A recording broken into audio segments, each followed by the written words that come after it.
Thank you very much. Thank you for having me.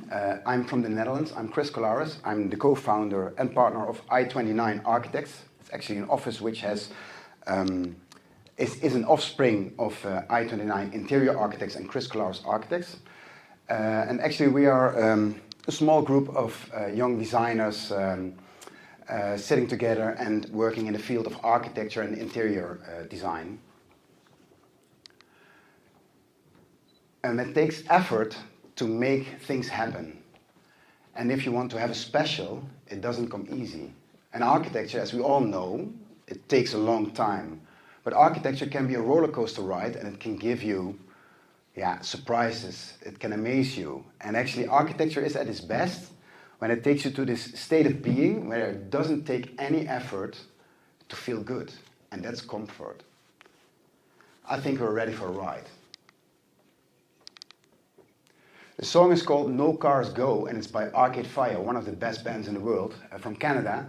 And actually what the song is about is that you're going to a place where you have so much expectations, but you don't know exactly what it will be, but it will be great, so you have to go.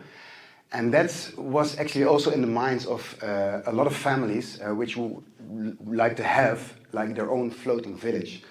And that's called Schoon Schip, and that on a place which was like the most polluted place in Amsterdam, Amsterdam North. On the left side you see it in a history archive picture. But nowadays it's the most sustainable floating village of Europe. But sustainability, it has a material component, it has an energy component, but the most important part is the social component, because you cannot be the best kid in the class regarding to sustainability and energy when you're not doing it together. So you have here a whole village, and some floating parts, they are very efficient in gaining energy, but others are not. But you can only be together efficient and also very sustainable if you do it together. So they build a smart grid so that they can exchange all the energy, not only from the solar panels, which is like kind of easy, but also the warmth and the cold, which is generated underneath in the water, actually in the base, lying in the water. And we designed two floating homes here, and I'm showing you one more in detail. And most of the time when you make a floating home, there is always this cold reset between the house and the water. But we designed actually a home which is like a void space. It's like every space is connected with each other, and there is like no barrier between it. Only the bedrooms and the bathrooms, they are separate rooms. But we also designed gradient spaces between the home and the water, so that you also have outside space on your floating structure. And all the houses that have been built here, they came with a brief. And the brief told for this home that there should be a pitched roof. And we thought, wow, with this void space, we're not going to make like this easy, boring pitched roof. So we didn't do a straight one, but we did a diagonal one. And we also wanted to incorporate a roof light into it. Well, I can tell you, during the process of making this house, I've told myself a lot of times, why did you propose this idea? Because it's not just a normal house standing on the ground. No, it's a floating home. So every angle or every change that you make in one angle, you need to compensate in the other angle. So it's like a crazy puzzle to get it done, but we managed to get it done. Very loud music, PG Lost, with a very big and high building. We didn't do this really on our own because we are really a small company. We did this together with NL Architects, Space Encounters, DS Landscape Architects, and Donna van Milke Bielke. And our parts were in the plinth. So here on the right you see the staple box before the tower kicks in. That is our work. And also on the other side of the complex, we did the base, the plinth building of the concrete tower of Donna, which I'm here pictured with. And actually, this is vertical in a place called Sloterdijk in Amsterdam. And Sloterdijk is very well known for the grey, lots of concrete, monofunctional office area with a lot of asphalt. And 10 years ago, the City Council of Amsterdam decided that it had to be mixed with green living.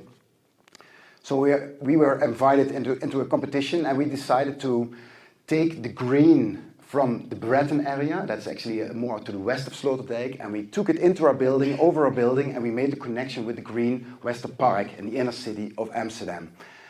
And so in that way, we didn't only create green living for people, but we also created a new habitat for all the animals, which are very welcome in this same complex.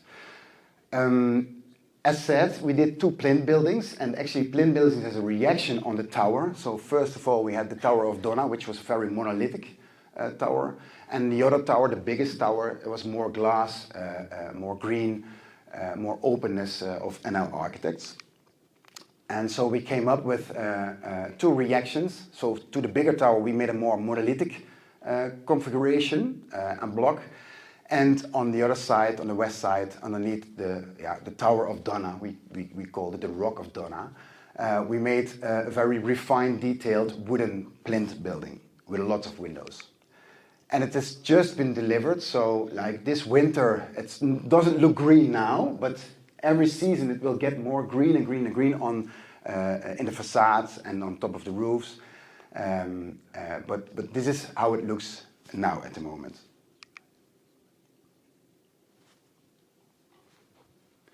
Welcome to our very own holiday home. Yes, we have a holiday home. We made it ourselves, on site, in situ, but we prefabbed it in situ. And once it was finished, we put it up onto the steel structure. And, well, the place is crazy. We were so lucky that we won this competition because we got this little piece of land in the middle of nature. And, that's one of a lifetime chance. So down below, this is how the nature around the home is, but this place comes with a history, and the history is like kind of a bad history, because actually this was the place for the biggest secret airport of the Germans in the Second World War. And of course we won the war altogether, and so the piece of land went to our own defense, but years ago, own defense said, yeah, we don't know what to do with it anymore, so they gave it to artists and a developer, and they started to change the area. But I have to say still, because of the competition, all the buildings there looked like farms and things that were quite normal in the Netherlands. They even had like wooden horses into the fields. And it was all there to fool the enemy. So when there was the redevelopment of this whole area, they also wanted to have more international people coming to this area and learn from this place. So they want to have holiday homes to invite those people. But there was a competition, and the theme of the competition was camouflage, or nothing is what it seems. So that was the reason why we made like a crazy big bird nest. But for people, but also for animals, because in the lines you see there's an opening where all the animals can also sit. And from the inside, yeah, well, again, it's very high, it's 8 meters high, and then it starts. And I have I'm a little bit afraid of heights, so I told myself again, why did you do this? But actually I got used to it, and it's really fantastic to be here. So this is the kitchen and the living. It's a tiny, so it's very small, and a step goes up to the hanging bathroom on top of the kitchen, and then there is only one bedroom in the attic.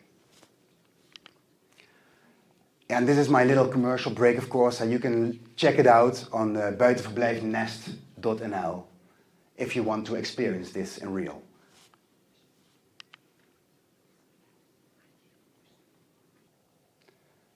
On another place in the Netherlands, again, a former military area, this time from the Dutch defense. There was like a big piece of, land, and the defense gave it back to the council, and the council decided, okay, let's make real green housing. Let's try to live in a park setting. And that was the reason why the clients came to us, and they said, okay, we have a big plot, and we would like to be on every spot on this plot. So we want to have like a very stretched house. And this is the result at the front side. But what we did is that we stretched it completely outside of each other, this whole volume, and we took the nature and the green inside, in the heart of the house. And I can tell you, in a cost-efficient way, this is not really the house that you want to build, because you have a lot of facades, and that makes this design much more expensive than a compact house. But you get something different in return, of course. The inside-outside living to the max. And we detailed this house very minimal, so you don't see the endings of the roof. All the windows are like sharply detailed. All edges, all boxes coming together with the bamboo facade. You don't even see like the connection points of the bamboo, because it's in the back of the facade. And the ground plan, the floor plan, at the arrow, that's the entrance area, and when you enter the house you first get a room divider which serves the entrance area and the kitchen area on the other side. But as you can see, there's hardly a closed off space. So this whole space is connected with each other, but then it's always going around the corner. So it makes always a new setting, always a new atmosphere around this green patio. And sometimes, to get it even more dramatic, we thought, okay, it would be nice to push the floor into the ground, so that it's again a different perspective if you're going to sit or walk there. And also another good thing about this conglomeration is that you get like long views every time you walk through the house, so you get like a much more bigger feeling of the house than you normally would have. Well, the open park villa you've just seen is like the younger, bigger sister of this brother that you've just seen. And actually this, radio had everything in its right place. This assignment was for us, it's like crazy good. A client who had a little island with an old holiday home on it, and it had to go away, and we had to design something new for that. And first of all, we were stuck to this long floor, which was already there, and we want to reuse that floor. And we came up with a plan on the left side, because we thought, okay, what is a perfect holiday home? A perfect holiday home is that you are there and you spend most of the time outside. So why not make a lot of outside close connected to the inside? So we came up with this plan, and then the council said, yeah, no way you're going to do that, because it's way too big, because we calculate also the canopies as built surface. So that was not a possible route anymore. So then we had to rethink, and then we were thinking, okay, how can we make something smaller or more compact, but still use the outside? And that's actually the model on the right, and that's actually the design that we have made. As said, the older, smaller brother. We've seen it a little bit before, but now it's a different kind of configuration, and also the patio has like a different kind of role in this whole organization. But this is actually a really small house. This floor surface is 50 square meters, and in total you have 70 square meters of living surface, because there's also a bedroom on top of the right-hand block. But the cool thing is about these blocks is that if you go to the exterior, on every side of the plot, this house looks different. So every time you walk around, you say, okay, what's this? Now it's different again. But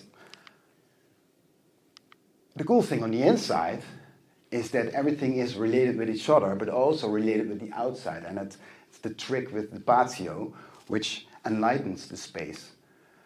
And here you see it a little bit. You see like a little fragment of the patio on the right side, but then you see also that it's the connector between the living area and the dining area with the kitchen.